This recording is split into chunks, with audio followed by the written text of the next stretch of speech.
Golden Jubilee. Back in the autumn, a spider had found a warm corner underneath the signal box at the junction. She had woven a web pointed at one end and shaped like a funnel, and for a while she lived very well on what she had caught on it.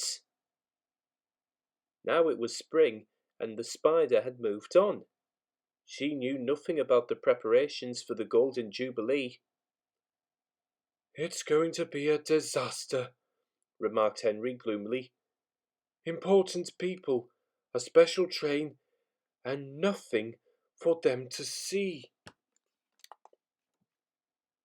"Och, yer old misery," said Donald. "Look on the bright side. There's a week to go yet." "I'm sure he'll be all right," put in Daisy. She had been shy about living in the big shed at first, but was getting used to it now.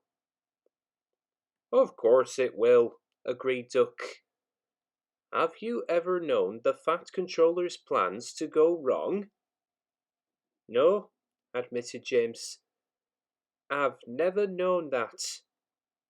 The other engines agreed, except Henry. "There's always a first time," he muttered darkly. By the time Jubilee Day came, Edward's wheel and Thomas's branch line were both mended. The Fat Controller told Edward he was to run ahead of the special train to make sure that the line was clear. "Does that mean—" he said excitedly. "Wait and see," smiled the Fat Controller. Crowds began to gather at the big station. There was to be a red carpet, speeches, and a special luncheon for the visitors. "Last time we had a red carpet, the Queen came," remarked Gordon. As the special train drew to a halt, Emma grinned happily at Edward. "Got your 4 lamps arranged?" she asked. "Off you go then. We'll follow in a few minutes." At the junction, a breeze blew into the room beneath the signal box. It wafted the old spider's web between 2 electrical contacts. At once, everything in the signal box stopped working. Signals went to danger points, could not be moved. "Now what?" exclaimed the signalman. "There's a royal train due in 5 minutes." Edward stopped outside the signal box. Thomas, Percy, Toby, and Mavis were already waiting.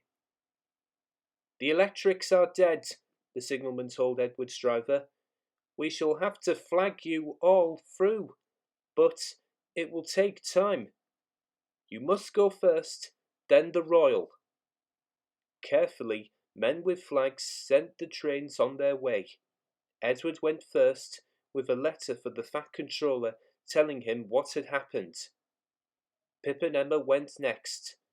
Finally, Thomas and the branch line engines were allowed through. At the big station, the crowd was now enormous. The Fat Controller looked impatiently at his watch.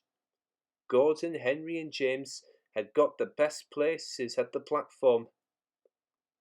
"We shall see everything from here," said James happily. "If there's anything to see," grumbled Henry. Just then they heard a whistle. "That's Edward," said Gordon. "He had a wasted journey, poor engine." But we know Gordon was wrong, don't we? Pip and Emma soon drew in, and on to the red carpet stepped a royal personage. "I apologise for the delay, sir," said the Fat Controller, and he explained what had gone wrong. Then he introduced the royal visitor to each of the engines. I heard about you all after the Queen came here many years ago, he told them. I am delighted to meet you for myself. The engines whistled long and loud. The royal personage grinned and covered his ears. The Queen was right, he told the Fat Controller. Your railway and your engines are a credit to you.